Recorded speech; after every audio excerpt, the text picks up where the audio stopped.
to the podcast, Bart Brooks, one of my dear friends in the Missouri Valley, at the head coach at Belmont. I haven't made a trip to Nashville in a while, Bart. I'd really like to get over there and check out some practice one day. Well, forget practice. There's a couple of places to go hear some music and a couple of cold beverages would be a little bit more fun than practice. But yeah, you're always welcome. Great to be on, Deb. I love a cold beverage. Tell me where you go in Nashville. Where do you guys hang out?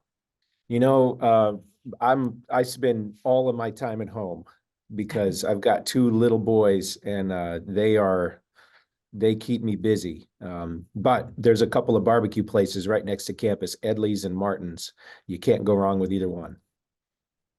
Well, I was looking for, like some nightlife, little live music. I don't know, you got to have a date night once in a while, right? Well, we have there's a couple of places downtown, and my wife and I, Justin Timberlake's got a club called the 1230 Club, and I've never seen him there, but they've got some great music and some pretty good food too. Oh, cool. That sounds like fun. That'd be good. Well, how's it going, man? I mean, you guys just keep rolling, right? Sitting on top of the league in the Missouri Valley, and it's a competitive league. You got a lot of another year with a lot of great teams. Yeah, I mean it's we're obviously in a good place where we want to be at the halfway point, but we're looking at a gauntlet coming up at the next couple of weeks and on the road, really challenging road environments. We played six of our first 10 at home.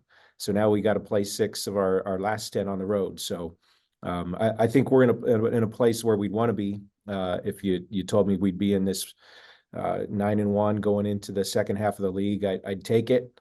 But man, we've got a lot of work to do and a lot of getting better to do still.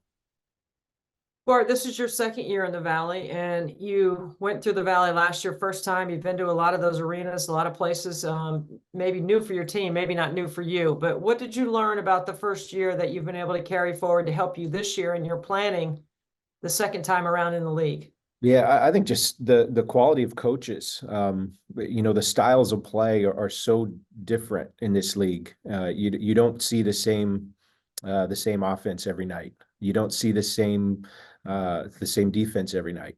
And that is really cool for me as a coach because it helped me, going through it last year.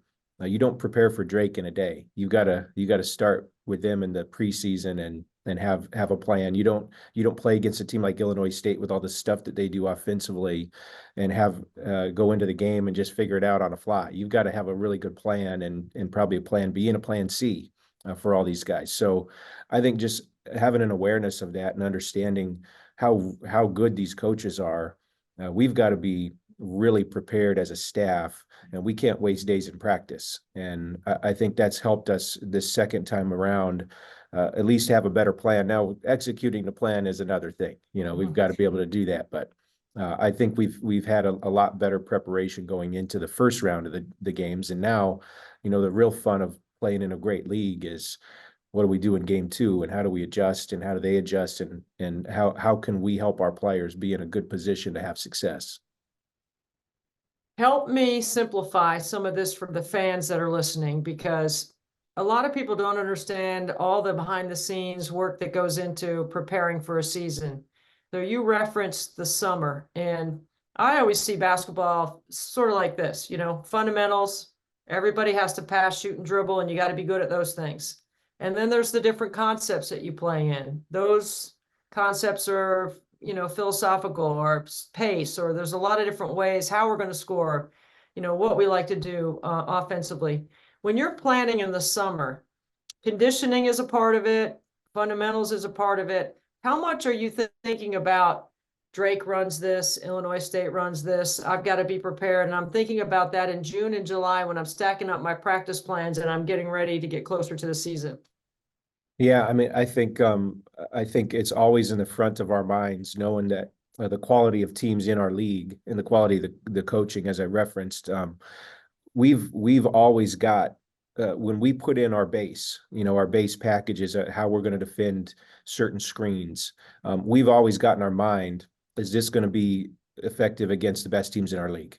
Is if we guard a flare screen this way, is this going to be able to stop Coach Gillespie from getting her shooter a three and all of the stuff that goes into that. So we try to to put our system together, that our base is going to be effective against the best teams in our league. And then if we've got to make adjustments and tweaks, we can do that game to game specifics. But yeah, so much of what we do is trying to put our players in position that what we do the most is going to be the most effective against the best people in our league. And I think that's really our the secret of our success probably over the last handful of years is we've tried to, what we do all the time is most effective against the best teams. And then if we've got to make specific adjustments, we'll do that. You have referenced Coach Gillespie a couple of times, the head coach at Illinois State, and I know you and Kristen have a common thread through DePaul and Coach Bruno.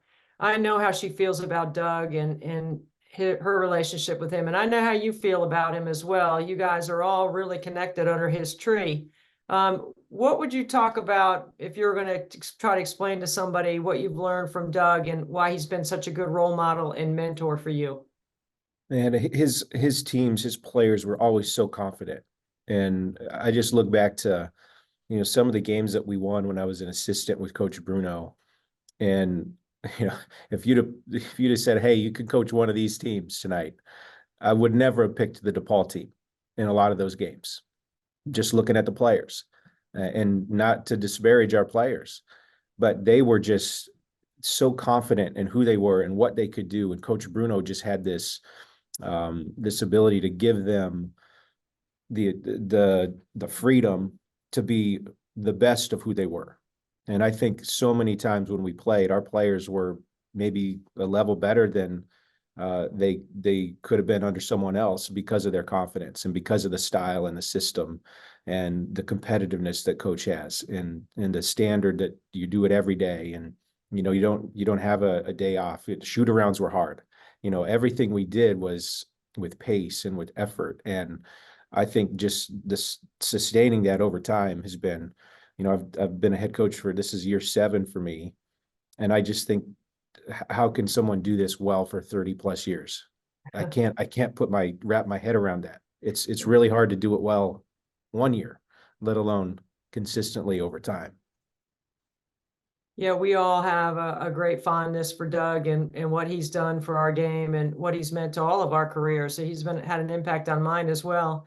Let's go a little bit about your team. Let's talk about your team, what you want people to see when they see your team play. I know there's a lot of mutual respect across the league for what you do. How would you describe your style of play and what your players are doing right now? Yeah, well, this is a little bit of a unique year for me in that I don't know how this happened. It was not intentional, but we're hanging our hat on the defensive end of the floor. Oh, you're breaking my heart. And Bart, you're breaking my heart. And if you to look at our practice plans, we have about 15% spent on defense and the other 85% spent on trying to get better offensively, because it's driving me nuts that we're scoring 60 points a game, but we're also winning.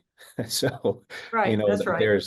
there's some give and take there, but I can't really explain it other than I think we've got some really competitive players, and they're athletically, I think we're probably the quickest, deepest athletic team that I've ever had here. And we're able to do some different things with guard matchups. We're big and physical inside, and we've got some depth inside. And so I think that lends itself to being a good defensive team. But I think really where the growth of our season is where it's still in front of us is we have not clicked offensively. And part of that is we're trying to figure out our point guard position. We've got a freshman in Jalen Banks who's really, really talented, and she's kind of been thrown into that role as a true freshman, and she's learning on the fly, and she's so talented with the ball in her hands. But learning how to play with other players on the floor who are also talented has been some ups and downs for us as we go through the season. And then, Emily LaChapelle, a transfer from Marquette, became eligible after the NCAA ruling, in late December. And so she's only played in our conference games. So she's 10 games into trying to figure out, she's really talented. She's in the rotation, and I don't feel like I've done a great job of putting her in position to do all the things that she does really well. And so that's still a work in progress. So we've got man, I love our team. I love their competitiveness and their toughness. We've been hard to score against lately, but I think we're going to get really good when we figure out how to put the ball in the basket a little more consistently on offense. It's funny you say that because I would never worry about your teams ever being able to score. You run such good stuff, and your kids always have adapted to in-game adjustments, which leads me to this question for you, Bart, because I sometimes look at coaching in these three categories. Like there's recruiting, right? You have to have talent. Then there's practice and developing players and preparation inside practice. And then there's the ability to game adjust in game, making adjustments, making changes. And when you have so much resource at your hands from an analytic standpoint, but you also have a great feel for the game because you've been in it for so long, how do you balance the in-game adjustments based on some numbers that may have swayed your decision or something that you just think this combination isn't going to work? Yeah, that's a challenge, and there's games where we come into the locker room at halftime, and the plus minus number is always one that sometimes blows my mind with players that I feel like a certain player might be disrupting our rhythm offensively, and then you look at the plus minus and she's plus 9 and everyone else is even, and some of those numbers sometimes don't make sense to what you see. But so much of it, to me, you referenced it, that when you're in the middle of it, there's a feel and a kind of an instinct, and I always go by that rather than the numbers. And the numbers can get overwhelming. I mean, the numbers, you can find a number somewhere that means you can make numbers work for you, if you look hard enough. And I've lost multiple days of my life going down rabbit holes of lineups and 2-person groupings, and this 3 people play better with these 2 people. And I've literally lost days of my life, and that I can never get back because there's so much out there. So I think for us, just trying to focus on the 3 or 4 things that are really important to our team's success. And for me, it's always the transitions of how are we transitioning defensively? How are we transitioning offensively? Are we getting easy baskets? Are we giving up easy baskets? The rebound transitions. Are we getting easy baskets on the glass? Are we giving up easy baskets? And trying to keep our team focused on the things that happen every possession, more than the 2 or 3 possessions a game kind of things. So I know that rabbit hole. I've been in it multiple times myself when I go into synergy to find something, and then next thing it leads me to something else. Yeah. And then I'm like, what did I go in there for in the first Yeah. place? So I want to ask you, because we do have all this resource. We can look at the game through an analytic lens where we can break it down.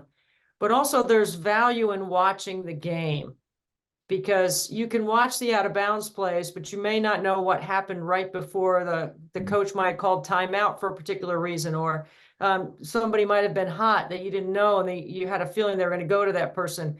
How much value do you still place in, and do you have time to watch the whole game versus breaking down the clips? Yeah, I'm probably a little bit different in that respect because I only watch whole games when I'm studying the teams we play against. I've got a great group of assistant coaches, and they all are in charge of scouting our opponents, and they do all of the clip stuff, and they've got everything organized by everything that anyone could ever possibly run. They know it, and they know it inside and out. And for me, I'm really trying to figure out a lot more of the flow stuff of, when does the coach we're playing against, if they need a basket, where are they going? Who are they going to? And you only know that by watching the flow of the game, and you see the rhythms of the game. And are they trying to slow the game down? Are they trying to play with pace? Are they playing with pace at the expense of a possession? Or is the possession more important than the pace? And sometimes that's really hard to tell when you're watching, clip A of a player shooting a jump shot, and you don't get to see the rhythms and the transitions that I think are so important in basketball. There's a transition every time the ball's shot. There's a transition. So I think that's a huge part of what I do when I study. Yeah, I love that. And I feel the same way. I don't have a staff to break everything down. So sometimes you just got to fast forward through the old VHS way of Yeah, watching a game, right? no doubt. Bart, you're on my list, man. Practice, film, barbecue, and a cold beverage next time. You're always welcome. I'd love to host you. Thanks, Deb.